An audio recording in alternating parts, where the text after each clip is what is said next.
I can't help what I kill. Dear Scary Stories, NYC. I was having that dream again. You know, the one where you're chasing a rabbit. What? You mean you don't have that dream? Oh, well, then you must not be a werewolf. I've always believed in fate, in the intricate web that connects people's lives, guiding us toward our destinies. But these days I find myself trapped in a dark and merciless curse. My name is Jonathan, and I am afflicted with lycanthropy. I woke up with a knot in my stomach, the undeniable sensation of unease coursing through my veins. The same familiar feeling that had plagued me for weeks, escalating day by day.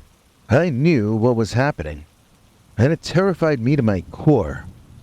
I was turning into a werewolf. Every night, as the full moon inched closer, an inexplicable transformation lingered within me, growing stronger with each passing minute. It was a curse that I had obsessed over ever since I stumbled upon a mystical book hidden away in a dusty old bookstore on 13th Street. It was the summer of '89 when I uncovered that mysterious little book lost amidst the dusty shelves. Time seemed to stand still inside that bookstore as the world outside bustled with the chaos of modernity. The allure of the past had always intrigued me, and in that ancient tome, I found my key to unlock the secrets of a forgotten era. As I flipped through its fragile pages, my mind fluttered with excitement and curiosity. The book itself seemed untouched by time, its leather cover weathered and worn, sharing tales of sorcery and enchantment. I wasn't sure if any of them were real, but each spell held the promise of otherworldly powers, a ticket to a world beyond our own, a world where magic thrived and dreams were made manifest. I suspected it all wasn't really real, but it was written as though it were, and in those days, that was good enough for me. Without much thought, I purchased the book, my heart pounding with anticipation, as if the pages themselves held invisible forces ready to leap out and envelop me. Little did I know that within its series of incantations, nestled among those spells, lay a particular invocation to become a werewolf, a spell that I would dare to cast, oblivious to the inescapable consequences. I enjoyed the book privately, not wanting to share even the awareness of its existence with anyone I knew. I don't feel that people are generally to be trusted with power, and I was beginning to suspect that this book had genuine power within it. The words inside told me to read them aloud, while unclothed, under the light of the moon, in the woods. And I was still young enough in those days that I went ahead and did exactly that. Moonlit nights soon became my temporal playground, where I found solace beneath the glow of the celestial orb that my life was beginning to revolve around. With each passing evening, my spirit tingled more and more, from the inside out, as if a wild beast stirred within me, yearning to break free from the confines of humanity. And so it happened. On a fateful evening lit by a silver-bathed moon, I recited the ancient words from that forgotten book of magic. The words danced off my tongue, carrying a power I hadn't comprehended. For a fleeting moment, I felt the air around me shift, as though nature herself were acknowledging the existence of the spell. As the final syllable escaped my lips, a surge of energy coursed through my veins, transforming my world into a whirlwind of sensation. Bones cracked, muscles contorted, and a darkness consumed my vision. The transformation was swift and merciless. I had unwittingly delivered myself into the clutches of a curse. I had deliberately become a werewolf. The nights that followed were filled with an uncontrollable appetite for the chase. The moon's call seeped deep into my bones, a siren's song that defied all reason. I watched helplessly as the beast within me, born of ancient magic, took over my body under the ever-watchful gaze of the goddess Luna. I spent years seeking a remedy to undo the spell, poring over countless tomes and consulting hermit-like sages who possess knowledge of the arcane. But the curse remains unbroken to this day, stubbornly intertwined with my existence. It became evident that I was fated to live this dual life, part man and part not. Regret echoes through my memories as I reminisce about that fateful day in the bookstore, about the folly of my youthful impetuosity. But as the years passed, a strange acceptance settled within me, and I realized that the werewolf and I are forever entwined. I've learned to embrace this duality, to dance between humanity and the night. So here I stand, a man burdened with a secret, forever ruled by the waxing and waning of the moon. The book that granted me this affliction remains a haunting reminder of my youthful naivete. Now my existence itself has become a testament to the power of ancient magic, as well as to the fact that some enchantments cannot be reversed, and some choices have irreversible consequences. Foolishly, I had unlocked the secrets of the book's pages, and now I was paying the price. Over the decades, I had built up an emergency bug-out routine in order to get as far from the humans as I could before the change took place. If I changed when I was in civilization, that meant someone wouldn't wake up the next morning. I learned that horrific fact the hard way. But fortunately, I lived 3 blocks from the woods, in an urban part of town. It was very run down, but I was lucky to even afford that. I knew that if I lost that apartment, it was back to looking for a cave in the woods to sleep in. One that's not already occupied by another dog-headed man, I mean. This is Michigan, after all. With beads of sweat forming on my brow, I rummaged through my belongings, collecting the essentials: a bag filled with clothes, a makeshift weapon, and my map of the nearby woods. My only chance at surviving the night without anyone getting hurt was escaping to the forest before the night fell upon the unsuspecting town. My heart raced as I sprinted through the dimly lit streets, the full moon looming ominously above. I knew time was running out, and each minute that ticked by felt like a second. But fate, relentlessly toying with me, seemed determined to prevent my escape. First, a common commotion brought the entire town to a standstill. Then a stray dog darted across the road in front of me, causing me to skid to a halt to avoid a collision. Impatience clawed at my chest, but I knew I couldn't afford to attract attention. I waited in silence, knowing that my ordeal was only beginning. As soon as I could resume my frantic pace, an abrupt downpour erupted from the heavens. Heavy rain soaked my clothes, plastering them to my body and obscuring my vision. I was alone, water weighing me down, yet that wasn't my biggest concern. With every soaking step, my transformation seemed to inch closer, despite my desperate attempt to outrun it. A blinding flash of lightning accompanied by a deafening thunderclap surprised me and caused me to stumble, narrowly avoiding a collision with a lamppost. My heart pounded in my ears, drowned out only by the relentless rain pummeling the earth. The storm raged on, but I couldn't afford to hesitate any longer. Finally, I reached the outskirts of town, the edge of civilization. My legs burned. My lungs ached. The relief washed over me. I was so close to surviving, to making those woods.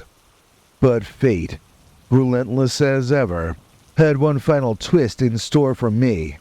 As I rounded a corner panting heavily, I found myself running smack into a police officer. He was drenched in rain, gripping his baton tightly. Panic surged through my veins. I had run right into the arms of authority, right as the moon reached its zenith. "Calm down, son," the police officer said, wariness etched across his face. "You're not in any trouble. Are you?" My words caught in my throat. My body trembled with the lunar energy coursing through me. In that moment, time seemed to slow, the world crystallizing around me. I could no longer fight it. The transformation overcame me, the pain tearing through my flesh as bones shattered and reformed.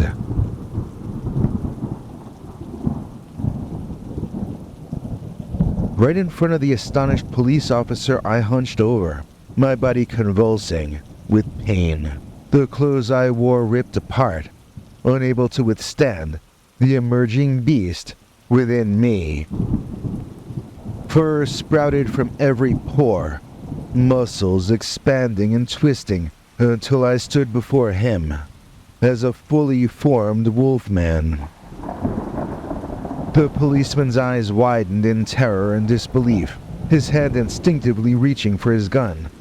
Yet, as his trembling fingers fumbled, paralyzed by fear, I turned my gaze toward the shadows of the woods. The primal instincts of my newfound form took over, and with one final glance, I sprinted out into the night. Leaving the officer behind, my howls became one with the sounds of the darkness. I was now a creature of the night, a predator, roaming free. The curse had consumed me, and as the full moon painted the sky with ethereal light, I embraced my existence as the embodiment of both man and beast. When I spoke to my brother about all this just last week, he kept asking me to tell him what it was like to end someone, the way I'm pretty certain I've done. The fact is that I don't remember anything like that. I usually black out when I'm no, that's not the correct way to put it. I'm fully conscious when I'm the creature and the same when I'm me, but I just don't really remember very much about the other when I'm changed. Like when I'm human, I don't remember very much about what happened the night before. At least, not usually, but it's weird. Like, you know how sometimes you wake up remembering your dream, but other times you don't remember if you even dreamed at all? It's kind of like that. The nights I do remember are usually the tedious ones. The ones where I see a nice big plump rabbit go into a hole, and then I sit there behind a bush for the entire night, waiting for it to come back out again so I can eat it. The nights when I actually succeed in catching something, well, those most often get blanked out from my memory, and I'm grateful for that.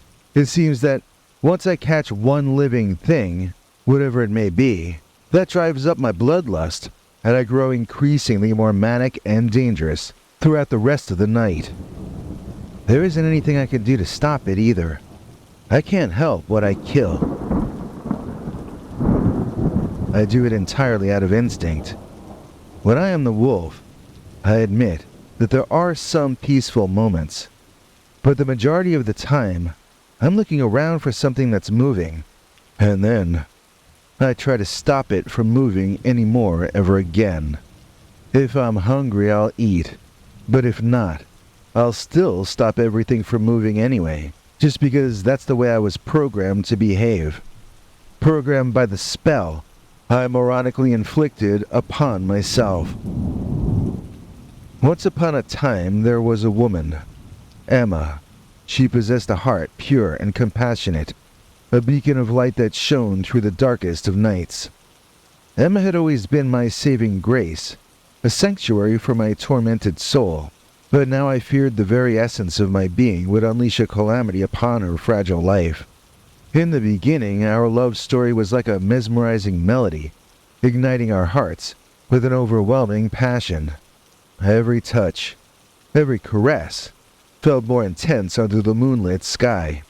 But as time passed, an undeniable darkness crept inside me, devouring everything in its path. The beast within me emerged during those cursed nights, when my body contorted and pulsated with unimaginable pain. My senses sharpened, and a primeval hunger possessed my very core. It was the hour of the wolf, and I was powerless against my lupine side. Terrified, I confided in Emma, baring my soul and revealing the horrors that haunted me. She listened intently, her eyes brimming with concern, her delicate hand gently resting on mine. Emma believed that she could save me, that love could conquer even the most monstrous of problems. But in this case, she was gravely mistaken.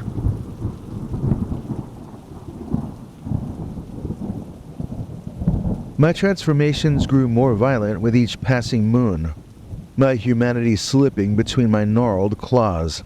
Dark memories plagued my mind, of blood-soaked nights where my feral instincts took control. How could I allow the woman I loved to be subjected to such terror? I pleaded with Emma, my voice trembling with desperation, urging her to abandon the fool's hope that she could ever cure me. I explained that my affliction was a self-inflicted curse, an inescapable prison. Her touch, so gentle and soothing, would only serve as a catalyst to awaken that monster inside me. But Emma, forever selfless, remained steadfast in her belief. She saw me not as a monster, but as a wounded soul, in need of salvation. Love is stronger than any darkness, she would say, with an unwavering determination. And though her words settled fondly in my heart, they held no sway over my cursed existence.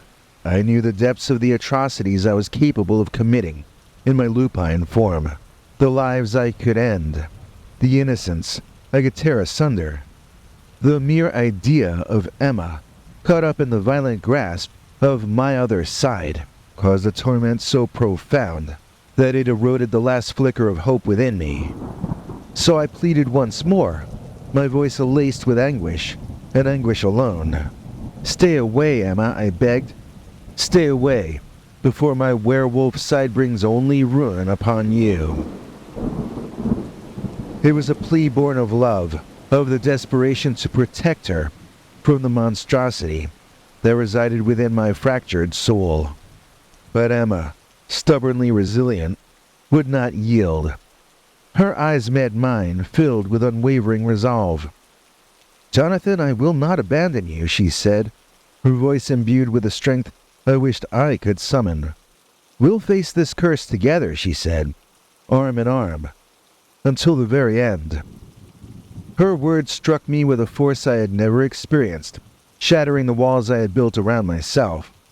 Emma's unwavering love, her steadfast determination, had bridged the chasm between the man I once was and the monster I feared I was becoming. For the first time, I allowed a glimmer of hope to flicker deep within me. The two of us had some wine with our dinner, and toasted to the idea that we might have a future together. We danced and sang, and then collapsed into a chair, her on top of me, for a contented nap. But then, in my dream, I felt the changes overtaking me, and I woke up with a start, in great and severe pain and panic. I don't remember Emma being there at all. I only remember the terrible sensations that come when the transformation is already underway. I remember running from the apartment building and making my way to the woods, but I don't remember anything else until I woke up, sleeping high up on a branch in a tree, at dawn the next morning. I always wake up feeling incredible after being the werewolf. Sure, I have some muscle pains or cuts now and then, but there's an overall feeling of exhilaration the next morning as I wake up to greet the brand new day. And then I start to have to figure out how to climb down the tree that I apparently use claws to climb up into, and other issues like that. Almost immediately, I feel ashamed. If I have any clothing left on at all, it's always torn up in ridiculous ways. I'll be filthy, and sometimes covered in blood, The guilt starts creeping back in, too, as soon as I'm out of immediate danger. On that morning, I also had an extra concern. Had Emma been hurt the night before when I woke up in the process of the transformation? I hoped she had already gone to bed before that happened, but I literally couldn't remember clearly enough to know. This concern quickened my step on my way hiking out of the woods that morning, and my heart beat fast from more than just exertion. I couldn't wait to see Emma, so that I could hug her and tell her how important she was to me. But when I got home, there was nobody there. I didn't see any bloodstains or signs of violence, but I also didn't find Emma, and she didn't seem to have left a note if she went out. I freaked and called the police, shouting into the phone that my wife was missing after I only searched for her for maybe 20 minutes. Well, Emma was never found, and when one of the cops tipped me off that I was the main suspect, I beat it out of town into the woods, which is where I've lived ever since. If you can call this living, I'm not even sure I'd call it subsisting. But I'm alive at least. One thing about being a werewolf is that life is one long thrill ride. Except, when your loved ones go missing and you know it's somehow your own fault. That's not very thrilling at all. I no longer have plans. I no longer have goals. I just repeat the same patterns each day. Kill, eat, relieve myself, sleep, and repeat the process. Lately I've begun to have dreams of a lady werewolf. I wonder at this point if these are dreams of longing, or if those are partial memories of actual events, which happened while I was in the other form. For all I know, I have a family when I'm the monster. For all I know, the monster has more of a real life than I've ever had. For all I know, I may have a werewolf child. Now there's something to think about. So when you're having a bad day these days, try to remember, it could always be worse. You could have deliberately and idiotically given yourself lycanthropy.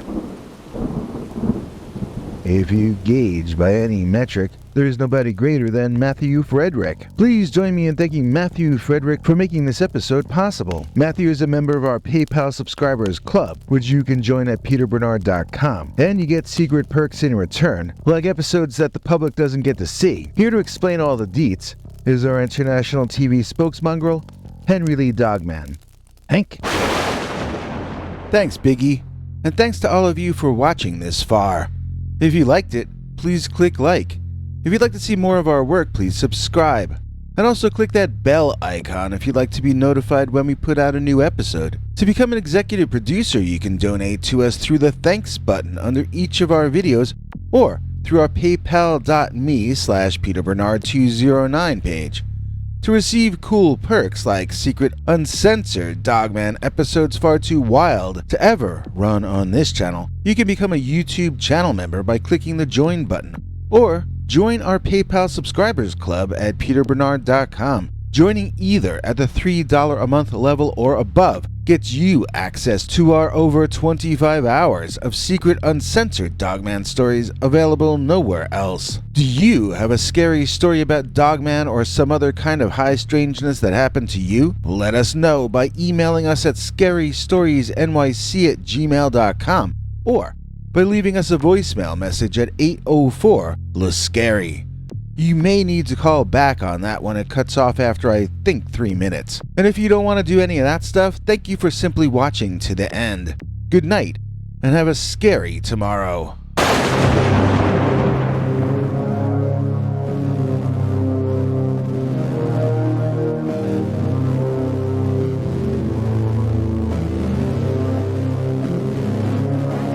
Come back for more scary stories.